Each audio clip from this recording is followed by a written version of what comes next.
Very good evening. Thank you very much for choosing GHOne TV. My name is Kweku. Temeng, as always, a delight when I join you with the latest happenings throughout the country. Of course, tonight is no exception. We'll bring you up to speed on all the political stories you're looking forward to. We'll touch on organized labor. We'll share some sports updates with you. We'll bring you business stories. Your bet is good as keeping it here. Stay with us within the next 1 hour. And some of the stories we are bringing to you tonight: fragmented organized labor, call of intended industrial action against government's inaction in dealing with the illegal mining menace. Tonight we'll tell you more. Organized labor has therefore decided to suspend the intended strike action. We are calling all workers to report for work on 10th of October 2024. But angry president of the university teachers at the University of Ghana says his members will go ahead with the industrial action despite the decision of organized labor. Yesterday, the 16 public universities, we have voted to go on strike as a response to the fight against illegal mining. Still on matters of dealing with illegal mining in the country, the Catholic Archbishop of Accra says it is ready for its intended protest on Friday. We shall hear more from them. The goal of this prayer walk is to raise awareness about the devastating effect of the galamsey, advocate for government to declare a state of emergency to stop all forms of mining activities. Tonight we'll update you from our world of politics. Of course, we are your election hub, and tonight running mate to NDC, the flag bearer, Professor Jean Nana Opoku-Agyeman, is daring her counterpart to provide proof that the opposition created a curriculum to promote LGBTQ+ in Ghana's schools. Let him bring the document that shows the say. Yeah, curriculum LGBTQ++. Yes. Also, I'm designer to They say Uncle Famra. And tonight we'll bring you some updates from our world of business as Glyco Health Insurance donates to Oncology Department of Kolebu Teaching Hospital as it climaxes its 20th anniversary. So yes, tonight we're bringing you all these packed updates as well as filling you in with some sports updates. Be my guest within the next 1 hour. We're coming through shortly with all the updates, but we'll start with insights.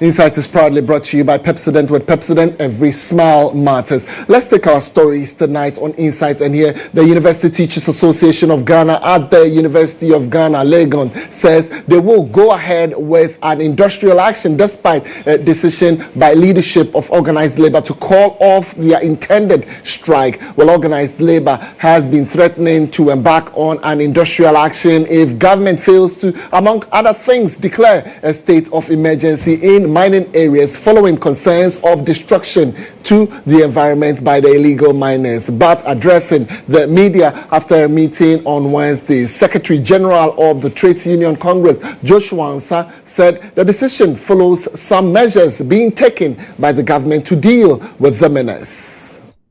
Government working with the judiciary has already established 14 dedicated courts, 7 high courts and 7 circuit courts to handle illegal mining cases. Collaboration with the organized labor and other stakeholders to fight illegal mining, government has asked organized labor to nominate representatives to be part of the stakeholders committee to fight illegal mining in the country. 5. Government supports the call by organized labor for all presidential candidates to sign a pact committing to the fight against illegal mining. 6. Government affirms its commitment to engage with stakeholders, including organized labor and the Ghana Employers Association, to bring an end to illegal mining in Ghana. These are significant concessions that organized labor demands has and threats have forced government to make towards combating illegal mining, that's Galamsey in Ghana. Comrades, organized labor has therefore decided to suspend the intended strike action. We are calling all workers to report for work on 10th of October 2024 and beyond. Organized labor will keenly monitor the implementation of these measures which government has made, and government will hear from us if it fails to do the needful.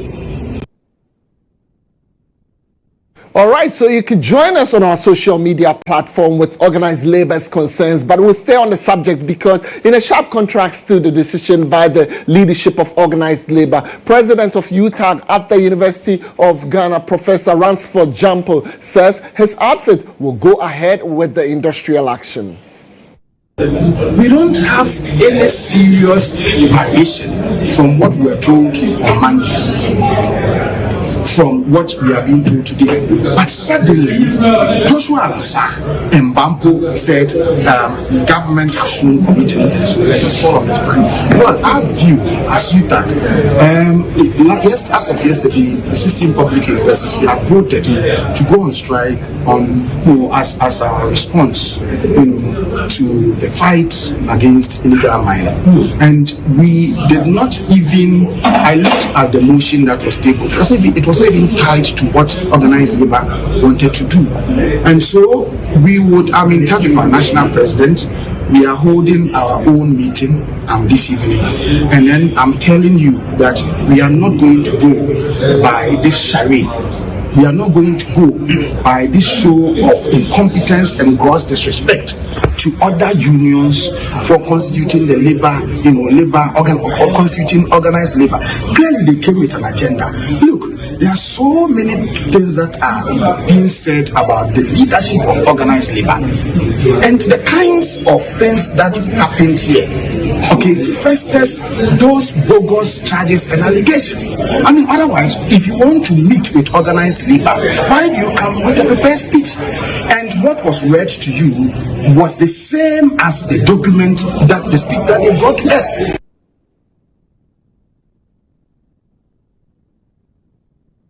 All right, so we'll stay on the subject some more, but right now with me is Nanama Brown. Well, Nanama has affiliations with the NDC, but she's a university lecturer. She joins me tonight to speak to several issues surrounding some of the developments coming up. Nana, good evening. Thank you very much for joining us tonight. Several issues. I'll give you the opportunity to talk about politics, but let me delve into issues surrounding illegal mining amongst other things first. Just quickly give me your take on it, the banter between her and the opposition and the incumbent government. Yeah, thank you very much, and good evening to you and your listeners. I believe that we have a government now, and they're supposed to act. There are issues, and they should stop the blame game on opposition party. The party has been in power for close to 8 years, and if we are today, people are rising against the issue of Galamsey, it's because they have not acted over the years. So if somebody goes like, you issued licenses in the past, quite a number of them, and they are the core ones in operation now, don't you think it's justified? Licenses are dated. And so you can check the licenses the NDC had given and the licenses the MPP has given. In fact, it has quadrupled the number of licenses that MPP have given at this time for mining, small-scale mining. If you check the data, of course, every government gives licenses from Nkrumah's time, Rawlings' time, President Mills' time, Mahama's time, and Akufo-Addo's time. But in this administration, the number of licenses given has quadrupled. So if they are going to, they want to blame the opposition party. I mean, why should they blame the opposition party? They should withdraw those licenses. They are in power. They have the power to do anything they want in the country. And we feel that they have not acted enough on the issue of Galamsey. That is why we are all fighting. That is why the UTAG is rising now to fight against the issues of Galamsey. We feel that the president has not been sensitive enough to the plight of Ghanaians. There are so many complaints and the president doesn't seem to care about what His is going on. Excellency, the president has come up with several issues to address this. It's in the public now. But your president says he's still going ahead. He's still going ahead. Why do you share that view? Yes, definitely. I'm a member of UTAG, and I share the same view with my president, Professor Jampo. The issue is, it's been 8 years. Just talk about the recent conversation about the Galamsey. It's been like 3 weeks or 1 month since this issue became more topical than before. Why is the president talking today? He should have been talking long ago. We feel he has not been sensitive enough. Look at our water bodies. We are all scared, even as we are in Accra. Last week I had an interview and someone asked, people are saying that the Galamsey is not happening in Accra. Why is the demonstration in Accra? We are getting the water right here in Accra. The seat of government is in Accra. So if demonstrations are happening in Accra, it's because the seat of the presidency is in Accra. And probably when the demonstrations are done here in Accra, the president will hear it louder than when it's done in other cities in the country. Professor, some people are saying that, look, what happened with organized labor? They believe that some inducing have gone through. I don't have any allegations, but I want to find out from you, when you look at the whole pattern, how organized labor was really agitated from the onset and the swift turnaround. Do you think some inducement has gone on? I think I share your own concerns no, as my well. concern. No, you don't know. We cannot tell. We can't be sure what has happened. So just this afternoon, I watched the video of organized labor saying our strike is still coming on just this afternoon. And just this evening, there's a turnaround. And so, yeah, you tend to question yourself or ask questions. We hope to have answers for it, but UTAG said we're not going to go that way because we are not consulted as UTAG when that decision was taken. So UTAG is still on. We, the lecturers at the UG campus, voted for or against the strike on Galamsey. And then we all have unanimously agreed that we are going on strike until the president starts acting for us to see the actions on the ground. Tell me, this is happening from Thursday, 10th October? Tomorrow, yes. Our universities are shut down. The university, they already have strike of the senior members, are already on strike for unmet demands. And so the campus is already closed down. Lectures were supposed to have begun on 1st of October. And this is 9th of October. We have not begun lectures yet. That issue is still pending. Government, they are still negotiating with government. They are unmet demands. And now UTAG is going to start strike tomorrow. We have a meeting this evening of UTAG, and then we'll see how the decision might change. Maybe it might change, but then if we, the UTAG, is the sole agency or group that is fighting this, we want to be. But Nana, I mean, let's put the cards down.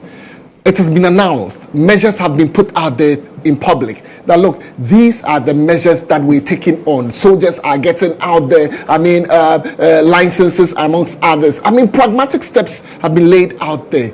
Would there be the need for innocent students who should be built up academically? Is there a need for them to suffer? No. If the president is sensitive, he will not allow students to suffer as well. Look at this. More than 4 years ago, the president said he's putting his presidency on the line to fight Galamsey. We heard Galam Stop. We heard all sorts of acronyms and names in the country. We are where we are today. So we feel if we are not radical about this, things will go the same way. Nana, let me share this with you. The president, that's Nana Kweku, has begun the implementation of some measures to deal with the concerns of organized labor and other groups demanding drastic action from him, including Nana. The statement signed by the Director of Communications at the presidency, that's GHOne, said additional military, and I talked about it a short while ago, will be deployed to support forest guards to protect the forest reserves. So yes, the forest reserves will be protected, as well as 3 other measures. Well, so yes, I shared this up with you. Later on, we'll be talking about it. But you've seen this. Yes, but you see, the president, there were measures, the Galam Stop and the excavators. We had so many issues that actually brought Professor Frimpong Manson out of his office. Was around the same Galamsey. The same measures that were put in place saw most of the MPP people in government rather involve or indulge in this Galamsey issues. So then you ask yourself, Is this going to be another story told, or they are going to really act on it? The same party, the MPP party, passed in November 2022, passed the law for mining to be done in the forests, and now they say the other way around. So this is contradictory to the law that they have passed. It's all good if there's a change in mind, but we really want to see action. We don't want the usual rhetorics. We want to see that the actions are taken and not just the words. Ghana Mice, for you talk. We're grateful that tonight you joined us. Let me stay on the subject some more. As Awula Sewa is a lead member of Eco-Conscious Citizens Ghana, and she joins us for a conversation on this particular development. Awula, thank you very much for your time. Now, are you disappointed by the decision to call off the intended strike? Of course I'm disappointed. Why would we call off a strike? What exactly have we achieved? The demands have not yet been met. The government has not called a state of emergency. The government has not said it's going to revoke all licenses that have been granted to mine in forest reserves. Let me make a correction here. It wasn't the executive which passed LI 2462, which allowed for mining in forest reserves. It was Parliament. It's a legislative instrument, which means it's passed by Parliament. What the executive passed was EI 144, which declassified parts of Achiwata Forest. Having said that, I'm saying that there's no need to suspend the strike because the key demands have not been met.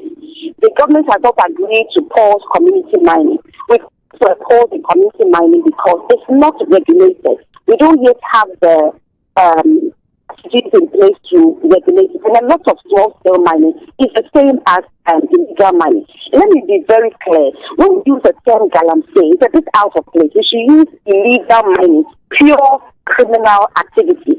Galamsey was using hand tools, gather and sell. They couldn't make the kind of damage that is being done now with your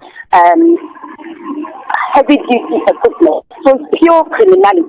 And as was said before I came in, the challenge is that a lot of those involved who should be stopping the illegal activity are themselves complicit.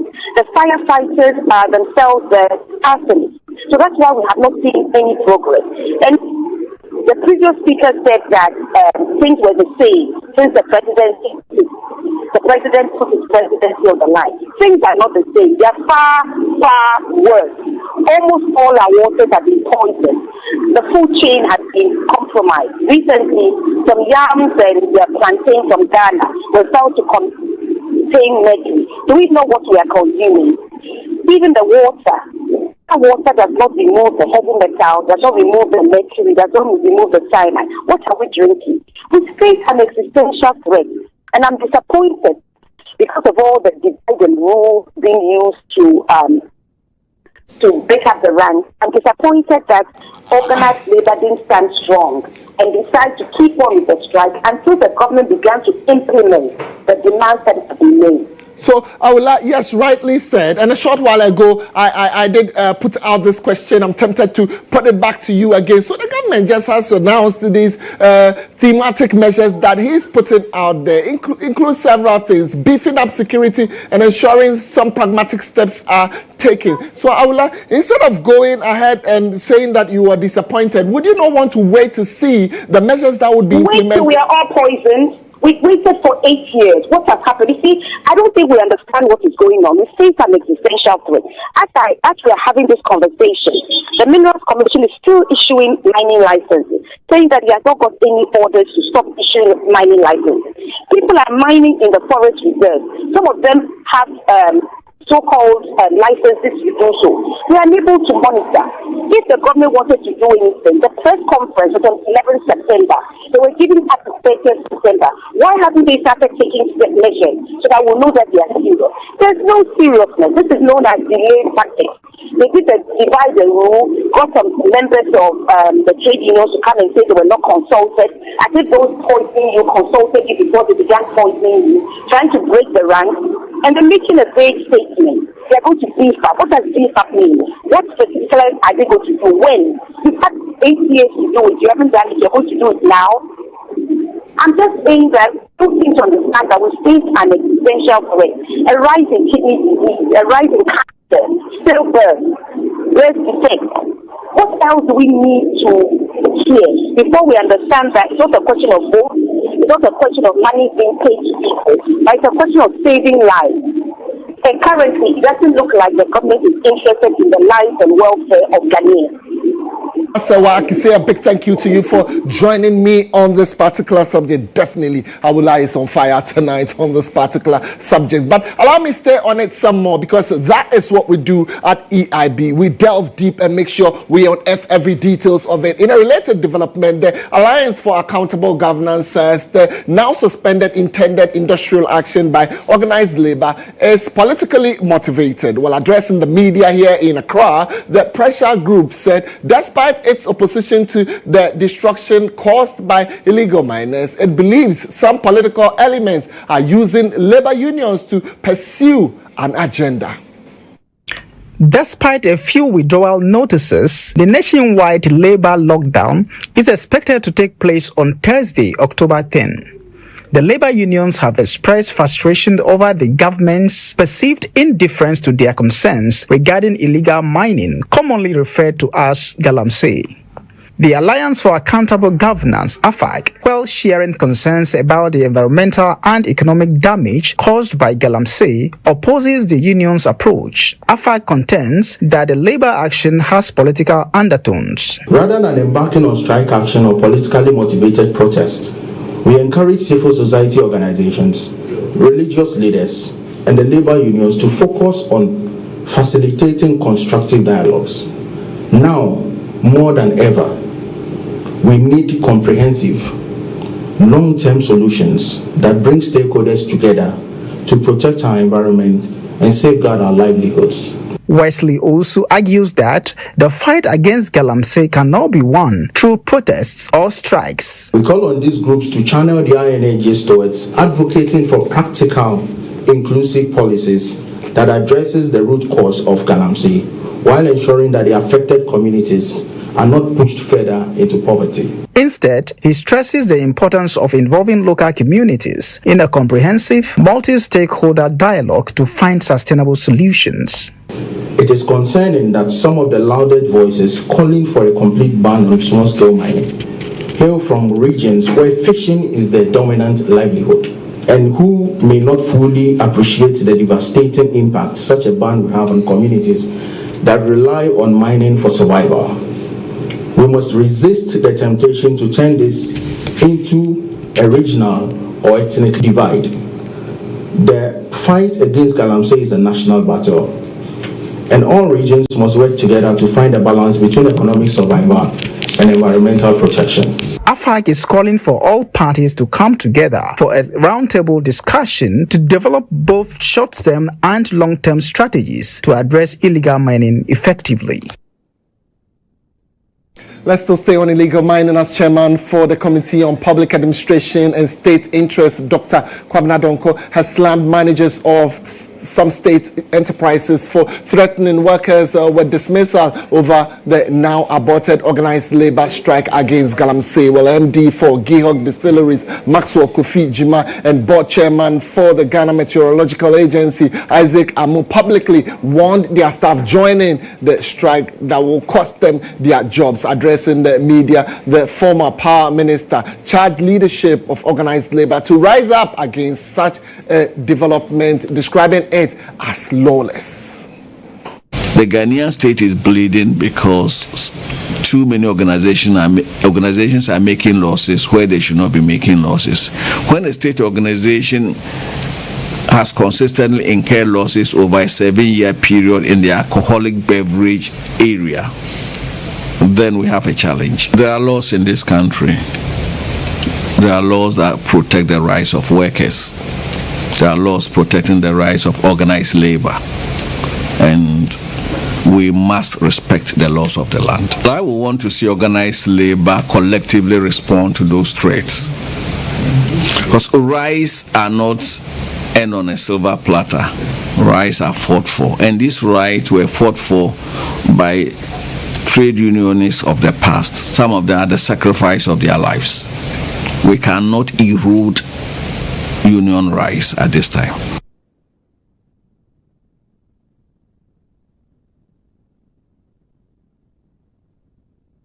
While we're still staying with Insight tonight, you can join us with your thoughts on any of the stories that we've shared with you. We're bringing you updates on the illegal mining menace and the strike intended that has been aborted. We're bringing you some more stories very shortly on this particular development. If you've just joined in, this is News Tonight, and we are staying on Insight.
All right, so tonight let's affirm our stance as being the best in bringing you all the political updates that you're looking forward to.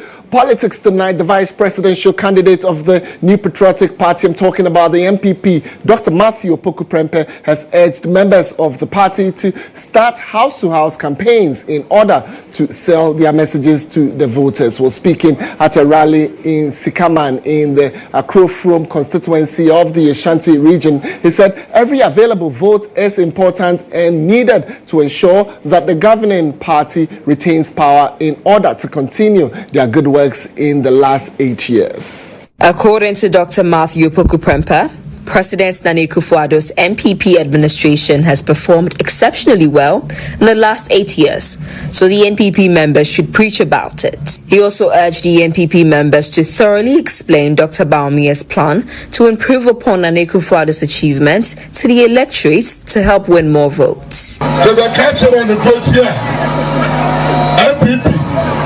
And your party also won Ashanti region. The beer will be also be a very house to house. They trouble about NPP. The party about Asubjene. The party about Diplomatic Adjuman. The party about Skyline. The party about Putroyane. The running mate said hard work and effective campaign strategy is needed to ensure victory. He reiterated that house-to-house campaign is key to ensure the party's victory. It's Mr. House-to-house, the other room by room, the other that's always a command rather than bed to bed. And a house-to-house, trotro to trotro, taxi to taxi, Uber to Uber, farm to farm, community to community, room to room, bed to bed. Member of Parliament for Assin Central, Kennedy GHOne, stressed that the core purpose of politics is to drive development, calling on voters to choose leaders who will prioritize the nation's growth.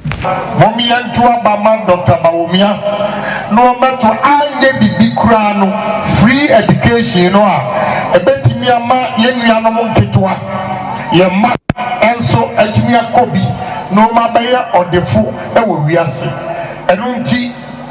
and I made some of them to Abama, Dr. Bawumia.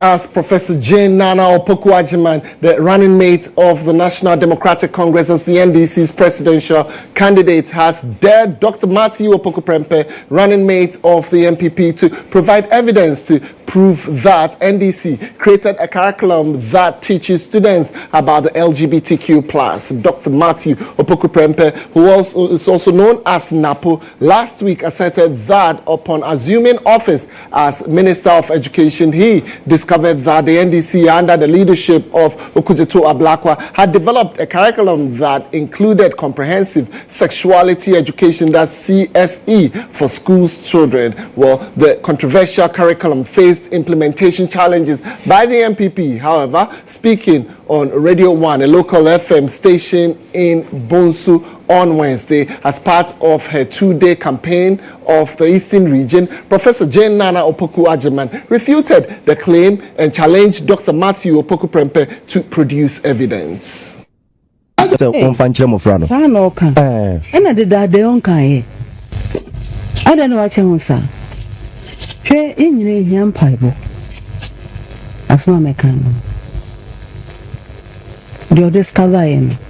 Sanya oba Kweku hunu. Odase phone on for document. Na Prof Bibisa o mo ye Bibisa. No allege, let him prove. Mo ko for document no. No. Bring the document, Jane Nana Opoku Agyeman. Well, we do other stories on politics, and here, former president of Nigeria, Goodluck Jonathan, has called on Ghana's Electoral Commission and security forces to inspire confidence in the lead up to the December 7th general elections. While speaking at the opening of a 2-day West African Elders Forum strategic meeting in Accra, he emphasized that the success of the elections rests heavily on the credibility and professionalism of these two key institutions.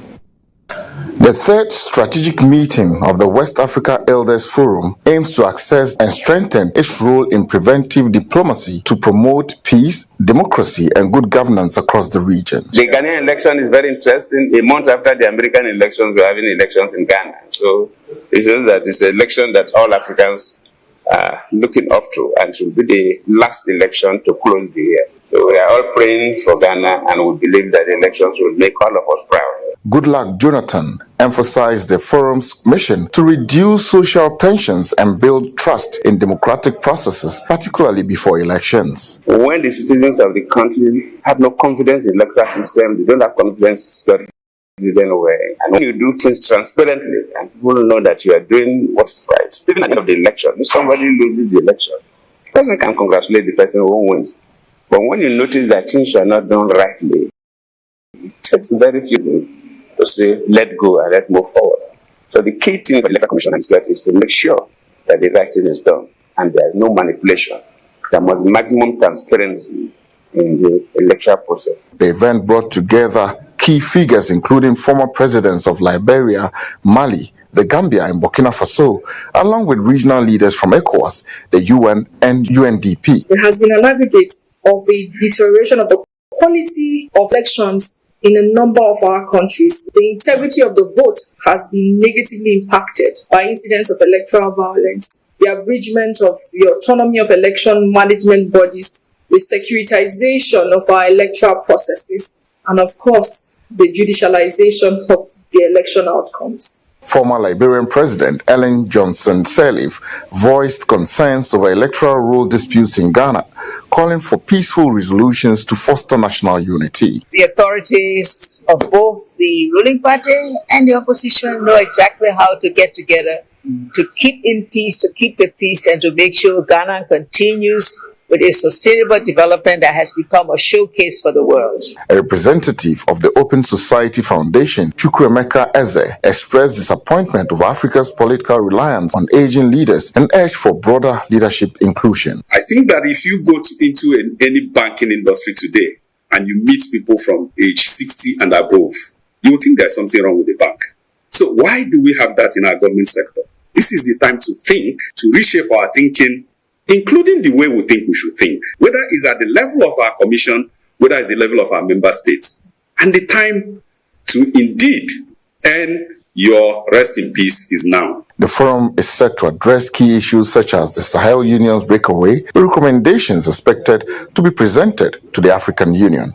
You can trust us to bring you all the political updates every now and then. This is your Election Hub. What I'll do for political stories, we're bringing you other local stories at this moment. And here, the Dompiahene for Agogo traditional area is going to be addressing us shortly with issues surrounding surgeries. We're back shortly with all those details. Do stay.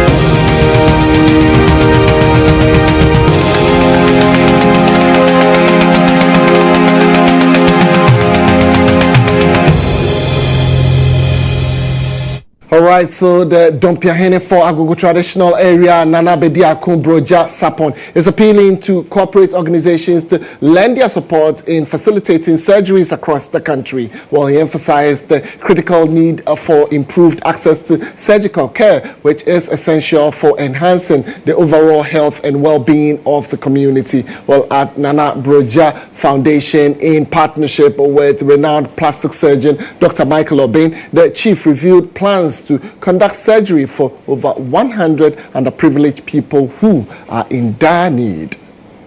I strongly believe that chieftaincy is evolving. It's not all about the clothes that we put on, the tradition or the pouring of libation. They are all important. But it's actually what we bring to the table. The life that you are impacting. That is what I call legacy. That's the more reason why I decided to bring my good friend and brother, Dr. Michael Obin, a top plastic surgeon in Beverly Hills to come and transform or restore lives in Ghana and Agogo Asante-Achem. I will entreat Ghanaians and corporate bodies to factor this worthy cause in their CSR, corporate social responsibility, so that Michael can be coming often with his team, whereby they bring equipment, volunteers, top surgeons across the world. They are doing in other countries in Africa. So why not Ghana, where he comes from? This is his hometown. So if we are unable to support our own, then where are we heading towards? So I'll urge everybody to come on the table to support this worthy cause.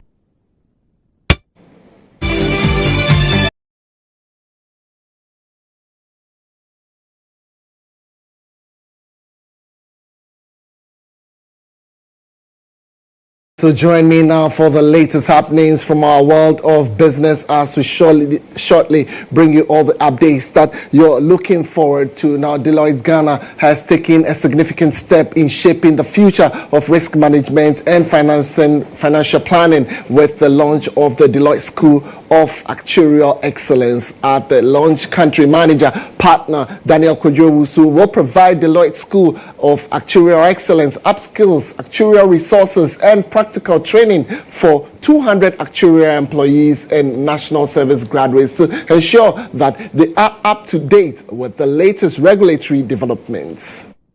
Over the years, Deloitte Ghana has evolved to become a leader in the professional services space, providing industry insights and assurance, consulting, financial advisory, risk management, as well as tax and regulatory services. To spread these expertise in the insurance industry, Deloitte is set to train 200 actuarial employees and national service graduates. Speaking during the launch, Vice President of the Women in Insurance Network, Kakra Dufour, emphasized the importance of training opportunities for actuarial professionals in the insurance industry and commended Deloitte for the initiative. The actuarial profession has been synonymous with rigorous analysis, innovation, and a commitment to excellence. Today, with this program, Deloitte is building on that legacy and further strengthening our professional community by nurturing the next generation of up-and-coming actuaries. This initiative is a testament to Deloitte's commitment to empowering future leaders who will not only excel technically, but who will also drive solutions to complex global challenges like IFRS 17 that we have all been battling over the last couple of years. Speaking to journalists at the launch, Country Managing Partner of Deloitte Ghana, Daniel Kweku, revealed that the initiative aims at ensuring that actuarial professionals stay current with the latest regulatory changes impacting the insurance and financial markets. It's the need that we identify the gaps that we picked up from implementation of IFRS 17 that we realize that we need to continue, and that's why we are setting up the school. The aim is to pick up especially students that are completing school, and then also those within the industry to just run those practical training, just to give them the practical sense of what it actually means, and that's exactly what is driving this. The 3-month intensive training will train participants on 3 topical course models, including reserving, financial condition reporting, among others. Let's bring you some more business stories. Glyco Healthcare has climaxed its 20th anniversary celebration with the donation of some 100,000 Ghana cedis to Lifeline for Childhood Cancer Foundation, an initiative of the Pediatric Oncology Unit of the Kolebu Teaching Hospital. While the donation made at the Children's Department on October 8 is aimed at supporting the hospital's critical efforts in child cancer treatment and patient care. This donation marks the climax of a series of activities organized to celebrate 2 decades of Glyco Healthcare's leadership in the private health insurance sector. Speaking at the event, the chairman of the board of Glyco Healthcare, Dr. David Ofosu Eje, said the donation will not be just a one-time activity, but the institution will partner with Lifeline for Children Cancer Foundation to provide continued support for children with cancer as part of their corporate social responsibility. The other important thing is that we will be part of our corporate social responsibility, not only for this year, but hopefully in times to come. Hopefully, a one-time activity or something that we expect to do to support your activities in the country. Speaking to the media on the sidelines of the event, board member of Glyco Healthcare, Phyllis Amate, said the reason they chose the oncology department is to create more awareness about childhood cancer and the need for the public to provide support to lessen parental burdens and save the children. Cancer doesn't know a child, cancer doesn't know an elder person, it doesn't know this from that. It affects anybody. Children are the vulnerable ones when it comes to this. We went around and we saw a lot. And we doing this, and we are bringing it so that the public will know and in future also join this coach in helping the parents to bring the treatments to children, reach out to the children so that they can have a healthier life. She admonished parents to provide nutritious meals for their children to support their healthy development and also minimize the spate of cancer in children. Children are growing. We need to give them the right food, products, supplements, so that as they grow, they would know from they will have the talent in their mouth, and then also they will prevent them from the non-communicable diseases. We don't have to wait when they are, in their adult age before we say, oh, this cancer. By that time. All right, so tonight we've brought you stories on politics. We've shared social issues with you. We've touched on Greg. It's now time for us to bring you up to speed on our latest from our world of sports. Here we go. Gazi, a very good evening. Good evening to you, my brother. And of course, coming up on the show or this news today, Otoado has named Mohamed Kudus as captain for the Black Stars. Details of that coming up, plus some other stuff, stories all coming up in sports.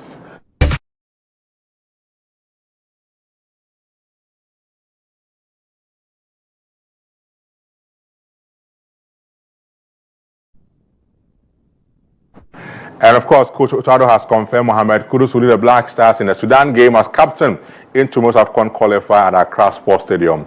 Addressing the media ahead of the game, Otoado revealed Mohamed Kudus will lead the Black Stars for the first time in a big game in absence of Thomas Tai Partey. Kudus will lead the team.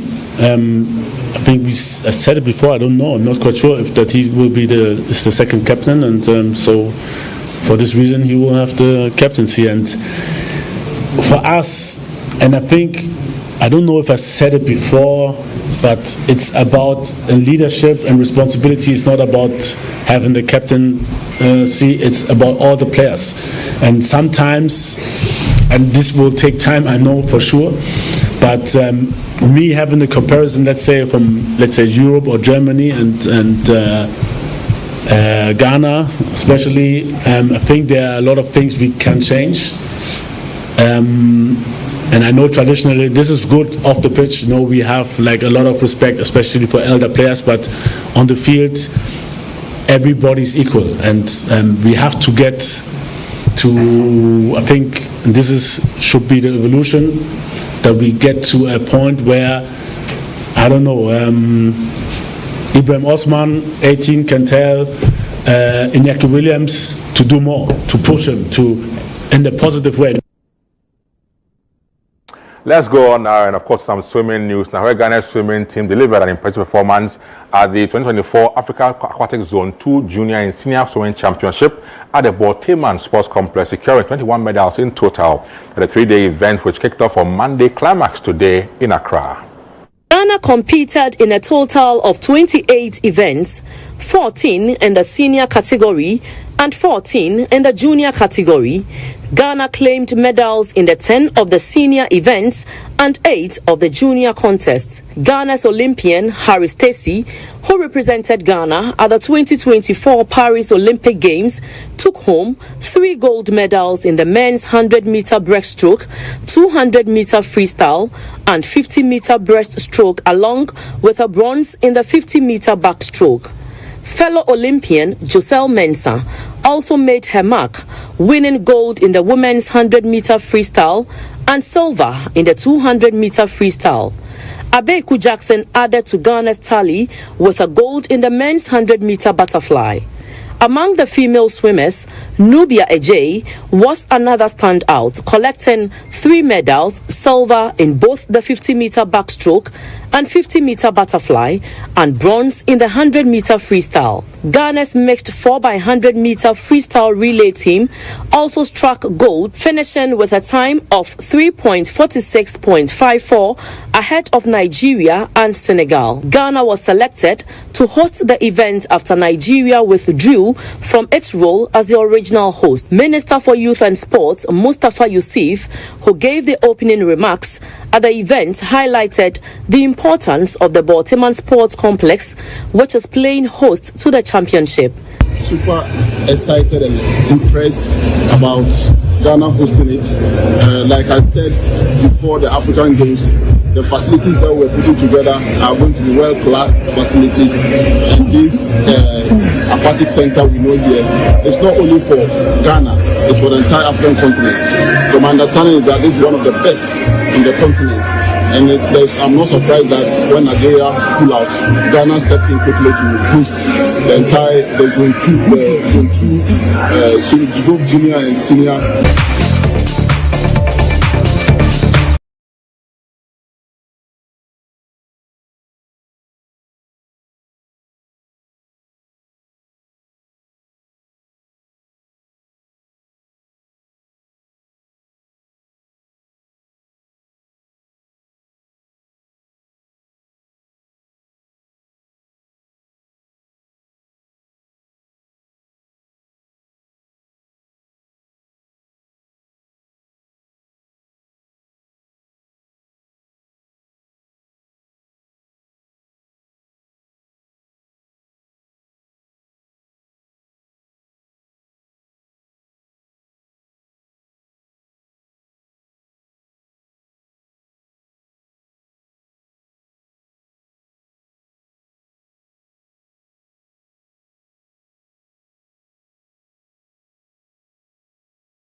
Much for keeping faith with us here. This is the channel where you'll be informed, you'll be educated, and you'll be entertained. Keep your channel right here. My name is Kweku. Temeng Bulletin led by Musa Lansa. On behalf of the entire production team tonight, we salute you and say enjoy the rest of your evening. A very good evening to you.